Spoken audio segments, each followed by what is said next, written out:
Hola, vamos a continuar con el parágrafo 218 que cierra esta segunda subsección de la administración de la justicia, ¿no? Con este parágrafo concluimos con este segundo momento que se llama la existencia de la ley, ¿no? Y de lo que va a tratar este parágrafo 218, en cierto modo la conclusión de este tratamiento sobre la existencia de la ley, sobre lo que implica que el derecho sea puesto como algo existente, como una ley, como un sistema de leyes que rigen la vida de la sociedad civil, del Estado en general, pero en particular gracias al desarrollo del sistema de necesidades de la sociedad. Y al mismo tiempo es una especie de transición, apunta ya los problemas o lo que va a implicar el carácter el sistema de justicia que implica su validez o su vigencia, ¿no? El hecho de que se haga cumplir, ¿no? Y por eso en la siguiente sección, la tercera subsección del sistema de la justicia va a ser el tribunal, ¿no? Y por eso un poco a lo que va a apuntar es al tema de cómo se considera el delito y su castigo, también una tensión que hay allí entre el delito y el castigo en esta forma en la que se ha desarrollado el derecho en la modernidad, ¿no? ¿Cuál es la tensión? La tensión es el hecho de que el delito no es un asunto de particulares, ¿no? Cuando hay un delito, cuando, por ejemplo, no se cumple un contrato, cuando se lesiona a otro, por supuesto que se está dañando a un particular, pero no solamente, puesto que si la ley es universal, se está dañando a la idea también del derecho, ¿no? Esto hace que entonces cualquier delito ya no es nada más un acto particular, sino aparece como algo, digamos, absoluto. Uno pensaría que entonces si ha dañado no solamente a un particular, sino al derecho en cuanto tal, va a recibir un castigo absolutamente enorme, ¿no? Pero lo que va a decir Hegel es que al contrario, un poco de los sistemas del derecho hace que estos delitos sean castigados con menos violencia, ¿no? Con menos fuerza si lo comparamos con los sistemas anteriores, ¿no? Uno puede no pensar aquí, por ejemplo, en el famoso caso, el suplicio de Damiens, ¿no? Que narra Foucault en su famoso texto sobre en la transición del castigo, de los sistemas de castigo del mundo monárquico absolutista al mundo moderno, este caso de Damiens, ¿no? Que es acusado de parricidio y por tanto una especie de crimen absoluto y por tanto requiere un suplicio extremadamente violento, ¿no? Uno pensaría que así va a ocurrir aquí también, ¿no? No puede uno no pensar, por ejemplo, en John Locke, que en su texto clásico, el segundo tratado sobre el gobierno civil, dice que aquel que viola la ley natural, en particular, que recordemos en el caso de Locke es el respeto de la vida, la libertad y la propiedad y la salud de los individuos, es alguien que también está dañando de la ley natural, por tanto dice ha elegido la vida de las bestias y por tanto debe ser tratado como bestia, ¿no? Y básicamente llega a decir que se puede esclavizar a aquel que ha elegido la vida de las bestias. Se le puede matar y se le puede esclavizar, es decir, en Locke todavía hay una economía muy cercana, por ejemplo, a este caso de Damiens, ¿no? Del mundo del absolutismo, a pesar de que Locke claramente no es por supuesto, al contrario, es un opositor al absolutismo, ¿no? Es el padre del liberalismo, pero aquí en Hegel estamos en otra cosa, ¿no? A pesar de que el delito está dañando a la idea del derecho, además de al particular, vemos que el castigo tiene que ocurrir, pero no de esa manera violenta, ¿no? Sino va a decir incluso las penas han ido perdiendo esa violencia extrema que podría tener en otros momentos, ¿no? Hay una tensión y un poco eso tiene que ver también con que los delitos han ido cambiando y tienen que ver ya no con crímenes que afectan, por ejemplo, a una familia que exige venganza, sino por ejemplo, con intercambios propios del sistema de necesidades que se vuelven la norma, que se vuelven como el objeto de este tipo de leyes, ¿no? Entonces vamos a ver qué es lo que dice, ¿no? Parágrafo 218. Puesto que propiedad y personalidad tienen en la sociedad civil reconocimiento y validez legales, Esto ya apunta, decíamos, a la vigencia de la ley. El delito ya no es tan solo una lesión de algo subjetivamente infinito, una voluntad particular que es infinita, sino de la cosa o del asunto universal que tiene en sí una existencia sólida y fuerte. Ese asunto, esa cosa universal que tiene en sí una existencia sólida y fuerte es el derecho, ¿no? La idea del derecho, ¿no? Que es la que ha sido puesta, traducida como ley, ¿no? Cuando se comete un delito, cuando se comete una falta, cuando no se cumple un contrato, se está violando, se está incumpliendo ese contrato particular, pero también se está dañando la idea del derecho, puesto que la ley es expresión de eso, ¿no? Eso es así. Pero entonces, dice, interviene el punto de vista de la peligrosidad de la acción para la sociedad, con lo cual, por un lado, se agrava la magnitud del delito, porque si se ha dañado, si no se ha cumplido el contrato, se está violando la idea de que se tienen que cumplir los contratos, ¿no? Mientras que, por otro lado, el poder de la sociedad, que se hace más seguro de sí mismo, rebaja la importancia externa de la lesión y, consiguientemente, da lugar a una mayor suavidad en el castigo de la misma. Es lo que decíamos hace un momento, ¿no? No porque se ha cometido un delito, por supuesto, se considera como Locke que se ha elegido la vía de las bestias y se debe tratar como bestia. Al contrario, Hegel va a decir que se le debe tratar como ser libre, ¿no? Y por lo tanto no puede no castigarse, puesto que ha actuado libremente, pero también se le debe considerar en tanto que ser libre. Por eso la importancia externa, digamos, de la lesión, dice, va a exigir una suavidad también en el castigo, pero no la ausencia de castigo, porque si no hay castigo, la norma se vuelve una no vigencia de la ley, ¿no? Aquí hay también una tensión propia de la existencia de la ley, que también tiene que ver ese lado del en sí, que es el fundamento de la ley, y el hecho de que sea existencia, ¿no? Y que corresponda al mundo finito, ¿no?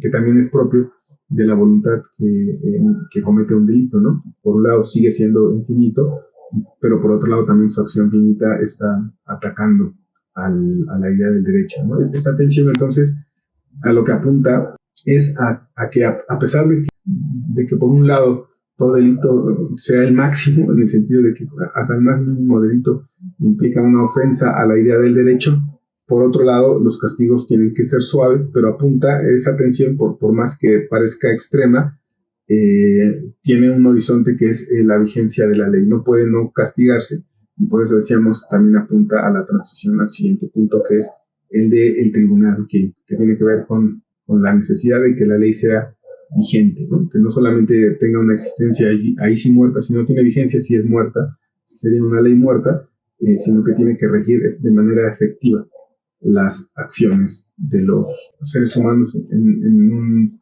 horizonte de un sistema de necesidades desplegado y generalizado, ¿no? ¿Por qué digo esto? Porque claramente no había necesidad y por lo tanto no había ese impulso de poner la ley de esta manera en un sistema, por ejemplo, donde se sigue produciendo para el autoconsumo, ¿no? No se han desarrollado esas relaciones que implican todo esto que hemos visto, el formalismo, que sea la ley sea conocida, que sea puesta y sea pública, etcétera, ¿no? Bueno, vamos a ver qué es lo que nos agrega la nota, ¿no? El hecho de que en un miembro de la sociedad, apunta, subraya el uno, todos son lesionados, o sea, se lesiona a todos porque todos comparten ese derecho, altera la naturaleza del delito no según su concepto, sino bajo el aspecto de la existencia externa de la lesión, la cual ahora afecta a la representación y a la conciencia de la sociedad civil y no solo a la existencia concreta de quien ha sido inmediatamente lesionado. ¿Qué es lo que decíamos? Tiene esas dos caras, ¿no? En efecto, todo delito lesiona a un particular, pero también lesiona a todos en tanto que está lesionando la idea del derecho, ¿no? En los tiempos heroicos, es decir, en los tiempos preestatales, o donde no hay un Estado, véanse las tragedias de los antiguos, los ciudadanos no se consideraban ofendidos por los delitos que cometían entre sí los miembros de las casas reales. ¿Por qué? Porque no había Estado, tampoco había una ley universal y toda lesión era una lesión de un particular. Solamente hay que recordar, por ejemplo, esa escena célebre de la Odisea, donde Odiseo regresa a Ítaca, nadie lo conoce, él tiene que conservarse un poquito en ese anonimato, en ese protoanonimato, porque sí dice que él ha salido expulsado de su casa original, y cuando le preguntan por qué saliste huyendo, porque maté a alguien, ¿no? Y todos lo toman con naturalidad. Bueno, o sea, nadie dice, es un asesino y podría mató a uno y está dañando al derecho, ¿no? Mató a alguien, como no es de mi familia, es normal, ¿no? Que salga, y de todas formas no rompen el vínculo con él, ¿no? Siguen platicando con él, siguen charlando, porque otra vez los únicos ofendidos de ese asesinato sería esa familia, ¿no? Esa familia que ha sido en la que supuestamente habría padecido la ofensa de este Odiseo, ¿no? De Ulises, ¿no? Entonces, en los tiempos heroicos no ocurría esto que ha narrado aquí, ¿no? Que es todo delito es un daño al particular, pero también a todos, en el sentido que está dañando la idea del derecho. En los tiempos heroicos eso no ocurre, ¿no? Por eso tampoco hay derecho, en todo caso hay una justicia que estaría mediada en todo caso por la venganza, ¿no? Continúa la nota, porque el delito en sí, es decir, una lesión infinita en cuanto posee una existencia concreta, tiene que ser medido según diferencias cualitativas y cuantitativas. Existencia que ahora es determinada esencialmente como representación y conciencia de la validez de las leyes, de modo que la peligrosidad para la sociedad civil es una determinación de su magnitud o también una de sus determinaciones cualitativas, ¿no? Aquí apunta ya a ese momento de que tiene que tener vigencia y tiene que ser castigada, pero ese castigo tiene que tener sus propias reglas, tiene que ser medido, dice. Si bien ha dañado a todos, no es lo mismo un crimen de sangre, como se solía decir, que por ejemplo el incumplimiento de un contrato o tomar una manzana sin pagarla. Tiene que introducirse esa diferencia que ya decía en algún parágrafo anterior, es propia del entendimiento, pero no por eso no se puede tomar en consideración, ¿no? Ahora esta cualidad, finaliza en la nota, de la observación o magnitud varía, sin embargo, según la situación de la sociedad civil, y en ella reside la legitimidad para castigar con la muerte tanto al hurto de algunos centavos o de un nabo, como un hurto que ascienda a 100 veces o más los mismos valores, con un castigo más benigno, ¿no? Para recordar otra vez a una que citamos al principio, Foucault en su texto de Vigilar y Castigar menciona que en el paso del antiguo régimen a los sistemas modernos ilustrados, pasó algo que fue el cambio de los crímenes de sangre a los crímenes de hurto, de propiedad, ¿no? Claramente eso tiene que ver con el desarrollo de la situación de la sociedad civil, ¿no?